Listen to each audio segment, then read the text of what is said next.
పరమేశ్వరుడు అంటే చాలా గొప్పవాడు అనుకుంటున్నావేమో. ఆయన వెళ్ళి భవతి భిక్షాందేహి అంటే గానీ ఆయనకే కూడు లేదు. ఆయన భిక్షాటనమూర్తి.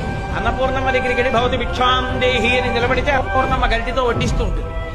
ఆయనకే అన్నం లేదు, ఆయనే భిక్షాందేహి అని అన్నం తెచ్చుకుంటాడు. ఆయన కోసం మళ్ళీ పెద్ద తపస్సు కూడా ఏమిటాడు. తన పెళ్లి తాను చెడగొట్టుకోవడానికి మాట్లాడిన బ్రహ్మచారి రూపంలో వచ్చిన ఏకైక మూర్తి శివుడు ఒక్కడే. పరమేశ్వరుడి చేతకానివాడై వెళ్ళి ఆవిడ దగ్గర భిక్షాటన చేయలేదు. ఆవిడంత చేతకానివాడని నువ్వు వచ్చి భవతి భిక్షాందేహి అంటే అన్నం పెట్టననేటంతటి వేళ అంత అహంకారంతో ప్రవర్తించే స్త్రీ ఆవిడ కాదు. ఎందుకు నిలబడ్డాడో తెలుసా అండి ఆయన? పరమశివుడు ఎందుకు నిలబడతాడో తెలుసా? ఆది భిక్షువు అని.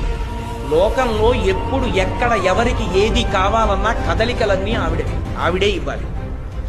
ఆవిడ ఇవ్వాలిరా. కాబట్టి ఆవిడ దగ్గరికి వెళ్ళి అమ్మా నాకు అన్నం పెట్టమ్మా అని అడగరా అంటే నేను అంతవాణ్ణండి, నేను ఇంతవాణ్ణండి, నేను వెళ్ళి ఎలాగో ఆడదాని దగ్గర చేయి చాపుతానండి అంటారేమో. ఒరే, లోకములన్నిటినీ సృజించి పెంచి చెట్ట చివర నాలో లయం చేసుకోగలిగిన నేనే వెళ్ళి ఆవిడ దగ్గర నిలబడ్డాను, ఇక నీకేమో మనం నిలబడ్డానికి అని అందరినీ ఆవిడ దగ్గరికి పంపి ఆవిడ అనుగ్రహం కలిగింప చెయ్యాలని ఆయన నిలబడ్డాడు. చేతకానివాడై కాదు. అందుకు ఆది భిక్షు